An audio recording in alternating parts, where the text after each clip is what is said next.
കാഞ്ഞിരപ്പള്ളി ഇരട്ട കൊലപാതക കേസിൽ പ്രതി ജോർജ് കുര്യൻ കുറ്റക്കാരനാണെന്ന് കോടതി. സഹോദരനെയും മാതൃസഹോദരനെയും വെടിവെച്ച് കൊന്ന കേസിൽ കോടതി നാളെ ശിക്ഷ വിധിക്കും. കോട്ടയം സെഷൻസ് കോടതിയാണ് ശിക്ഷ വിധിക്കുന്നത്. 2022 മാർച്ച് 7-നായിരുന്നു സംഭവം.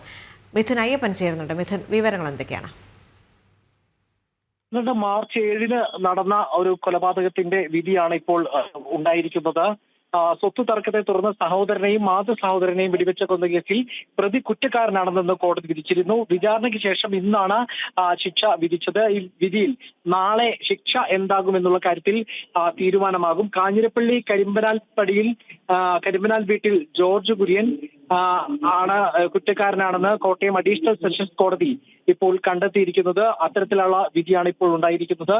ജോർജിന്റെ ഇളയ സഹോദരനായിട്ടുള്ള രഞ്ജു കുര്യൻ, മാതൃ സഹോദരൻ മാത്യു സക്കറിയ എന്നിവരെയാണ് കാഞ്ഞിരപ്പള്ളിയിലെ കുടുംബ വീട്ടിൽ വെച്ച് വെടിവെച്ച് കൊന്നത്. ഇത് സ്വത്ത് തർക്കത്തെ തുടർന്നുണ്ടായ ഒരു വൈരാഗ്യത്തിന്റെ പേരിലായിരുന്നു ഇത്തരത്തിലൊരു നടപടി ഉണ്ടായത്.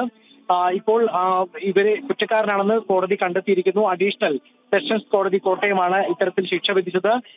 ശിക്ഷ എന്തെന്ന് സംബന്ധിച്ച് നാളെയാണ് വിധി ഉണ്ടാവുക. IPC 302, 449, 506 വകുപ്പ് 2, ഇന്ത്യൻ ആയുധ നിയമം 30 എന്നീ വകുപ്പുകളാണ് കുറ്റക്കാരനെന്ന് കണ്ടെത്തിയിട്ടുള്ളത്. ഈ വകുപ്പുകളെല്ലാം നിലനിൽക്കുമെന്ന് വിലയിരുത്തിയിട്ടുണ്ട്. ഇതിന്റെ അടിസ്ഥാനത്തിലായിരിക്കും നാളെ വിധി, ശിക്ഷ എന്താണെന്ന് വിധിക്കുക.